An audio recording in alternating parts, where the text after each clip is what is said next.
नमस्कार मित्रांनो, श्री स्वामी समर्थ। या 4 व्यक्तींच्या पाया पडल्याने आयुष्यात दुर्दैव येते, त्यामुळे या 4 व्यक्तींच्या पाया चुकूनही पडू नका, नाहीतर आयुष्यात कधीच यशस्वी होऊ शकणार नाही। कोण आहे त्या व्यक्ती? कोणत्या व्यक्तीच्या पाया पडू नये? कोणत्या व्यक्तीच्या पाया पडणे शुभ असते तर कोणत्या व्यक्तीच्या पाया पडणे अशुभ असते हे आजच्या व्हिडिओमध्ये आपण पाहूयात। त्याआधी तुमची ही श्री स्वामी समर्थ महाराजांवर श्रद्धा असेल तर व्हिडिओला एक मनापासून लाईक नक्की करा आणि कॉमेंट बॉक्समध्ये श्री स्वामी समर्थ लिहायला विसरू नका। चॅनेल सबस्क्राइब करा। एक कोणत्याही म्हाताऱ्या किंवा वयस्कर व्यक्ती स्मशानभूमीतून आले असतील तर त्यांच्या पाया पडू नये, कारण स्मशानातून येणारा माणूस अशुद्ध मानला जातो। 2 मंदिरामध्ये कोणताही माणूस देवाची पूजा करण्यासाठी जात असतो त्यावेळी तो सामान्य असतो, त्यामुळे मंदिरात कोणी भेटले तर देवाच्या आधी त्यांच्या पाया पडू नये। 3 झोपलेल्या माणसाच्या पाया पडू नयेत, कारण शास्त्रानुसार हे अशुभ जाते, कारण शास्त्रानुसार झोपलेल्या माणसाच्या पाया पडणे म्हणजे मृत्यू पावलेल्या माणसाच्या पाया पडल्यासारखे असते, त्यामुळे खूप नुकसान होऊ शकते।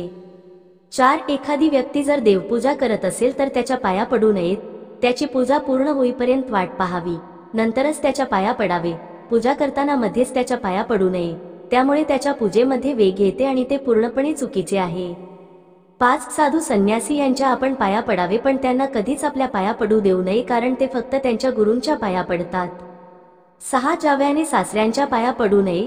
जावयाने सासऱ्यांच्या पाया पडू नये असे म्हणतात, कारण पौराणिक कथेत शिवशंकरांनी आपले सासरे दक्षांची हत्या केली होती।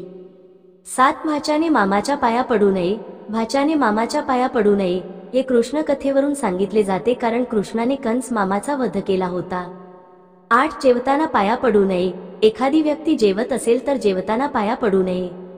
9 प्रवासाला निघणाऱ्या व्यक्तीच्या पाया पडू नये। तसेच तुमच्याबरोबर प्रवासाला निघालेली व्यक्ती वयाने मोठी असली तरी तुमच्याबरोबर निघणार असेल तर त्यांना नमस्कार करू नका। 10 शत्रूला कधीच करू नका नमस्कार।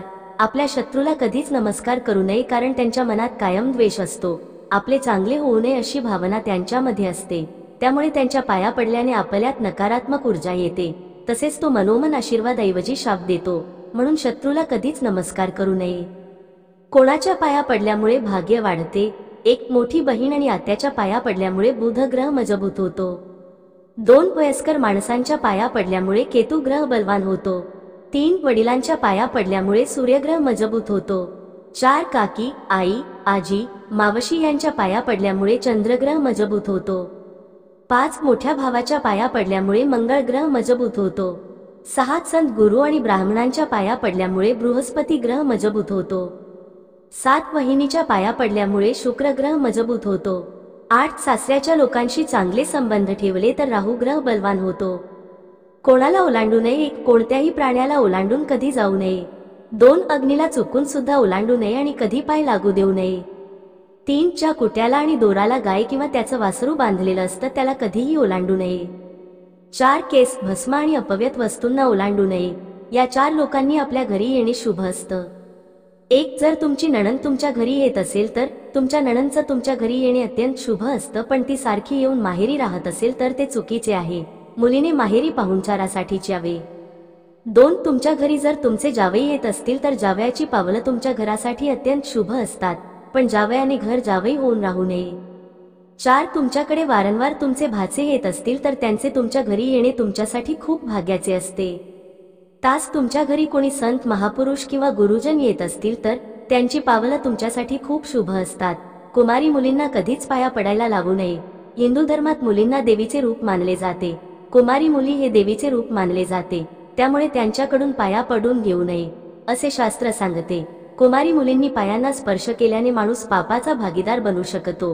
हिंदू मान्यतेनुसार मामा आणि मामीने त्यांच्या भाचा किंवा भाचीला त्यांच्या पायांना स्पर्श करू देऊ नये। माहिती आवडली असेल तर व्हिडिओ लाईक करा आणि कॉमेंट बॉक्समध्ये श्री स्वामी समर्थ नक्की लिहा। चॅनेल सबस्क्राइब करा।